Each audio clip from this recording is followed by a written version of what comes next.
Hello everyone, कैसे हैं आप सब। उम्मीद करती हूँ अच्छे होंगे और अच्छे से पढ़ रहे होंगे। अभी इस समय जो काफ़ी ज़्यादा चर्चा में है, बिहार में संविदा असिस्टेंट प्रोफेसर की जो रिक्रूटमेंट आई है, वो इस समय काफ़ी ज़्यादा इस बारे में डिस्कशन चल रहे हैं। कई लोग आ रहे हैं, एजुकेशन, क्वालिफिकेशन और इन सब चीज़ों को डिटेल में बता रहे हैं।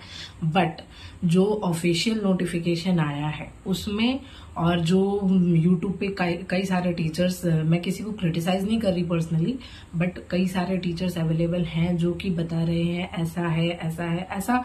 रियल में जो वो क्वालिफिकेशन बता रहे हैं उसका और जो नोटिफिकेशन, ऑफिशियल नोटिफिकेशन में मेंशन है, इन दोनों का आपस में कोई तालमेल नहीं बैठ रहा। ठीक है, इसको इजीली आप ऐसे समझ सकते हैं। यूट्यूब पे बताया जा रहा है, लगातार बताया जा रहा है कि आप अगर पीजी क्वालिफाई हैं, पोस्ट ग्रेजुएशन आपने क्लियर कर रखा है, तो आप इसके लिए एलिजिबल हैं। बट ये सरासर गलत बताया जा रहा है। ठीक है, अगर आपने सब्जेक्ट कंसर्न में पीजी किया है, उसके साथ में आपको नेट, ठीक है, बेट तो हो नहीं रहा, तो आपको नेट क्वालिफाई ही होना चाहिए। बेट तो हुआ नहीं है काफी लंबे अरसे से, तो आप अगर नेट क्वालिफाइड हैं तभी आप उसमें एलिजिबल हैं। फर्स्ट, ठीक है। सेकंड चीज, अगर आपने पीएचडी कर रखी है तो भी आप एलिजिबल हैं। अगर नेट का ही एक पार्ट है जेआरएफ, अगर नेट में आपने अच्छे मार्क्स लाए तो आप जेआरएफ के लिए एलिजिबल हैं। तो अगर आप जेआरएफ क्वालिफाइड हैं तो भी आप एलिजिबल हैं। ठीक है, ये मस्ट है। पीजी के साथ सबसे इम्पोर्टेंट चीज, बिना इन तीनों चीजों के, तीनों में से कोई एक तो होना ही चाहिए। अगर तीनों में से कोई एक नहीं है तो आप एलिजिबल नहीं है। ठीक है, अगर आप पीजी हैं तो नहीं है।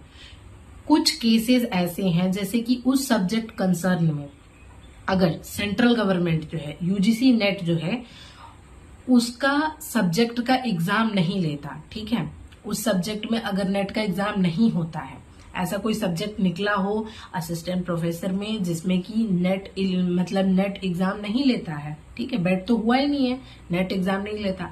अगर मान लीजिए भोजपुरी लैंग्वेज का है, इसमें भी बिहार में वैकेंसी आएगी असिस्टेंट प्रोफेसर में, बट भोजपुरी का एग्जाम जो है वो नेट क्वालिफाई, मतलब नेट नहीं लेता, नेट एग्जाम नहीं लेता भोजपुरी का। तो इसके लिए आप, अगर भोजपुरी में वैकेंसी आई है, ठीक है, कॉन्ट्रेक्चुअल बेसिस पे, तब आप उसमें अप्लाई कर सकते हैं अगर आपका पीजी है तो। बट भोजपुरी में अभी वैकेंसी आई नहीं है। इकोनॉमिक्स है, सोशल साइंस है, इंग्लिश है, हिंदी है, यहाँ तक कि मेरे सब्जेक्ट की कॉमर्स की भी नहीं आई है। ठीक है, तो कुछ 5-6 सब्जेक्ट्स की ही आई हैं जो बेसिकली ज्यादातर किया जाता है। तो इन सब्जेक्ट्स का क्या है कि यूजीसी नेट जो है वो एग्जाम जरूर ही लेता है और साल में 2 बार लेता है। तो अगर आप एलिजिबल हैं, आपने क्वालिफाई कर रखा है, तो आप फॉर्म फिल कीजिए, कोई प्रॉब्लम नहीं है। लेकिन अगर आपने क्वालिफाई नहीं है, यूजीसी नेट क्वालिफाई नहीं है, तो आप इसके लिए एलिजिबल नहीं है।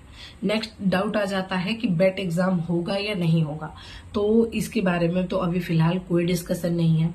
और अगर ये लोग रिक्रूटमेंट ले लेते हैं कॉन्ट्रेक्चुअल बेसिस पे, तो इनके कॉलेजेस जो है, डिग्री कॉलेज खुले हैं, वो चलना स्टार्ट हो जाएंगे। तो इतने अर्जेंसी में ये परमानेंट वाली वैकेंसी के लिए तो नहीं, मतलब निकालेंगे फॉर्म की हाँ परमानेंट वाली वैकेंसी का भी तुरंत का तुरंत कंप्लीट कर लें।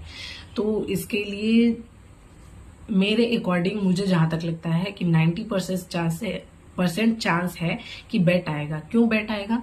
क्योंकि अभी जैसे इसके नोटिफिकेशन में भी दिया हुआ है कि ऐसे सब्जेक्ट कंसर्न जिसमें कि नहीं आता, मतलब नेट एग्जाम नहीं लेता, तो ऐसे सब्जेक्ट कंसर्न के बच्चे कैसे बेट में, मतलब बिहार में टीचर में, असिस्टेंट प्रोफेसर में अप्लाई कर पाएंगे?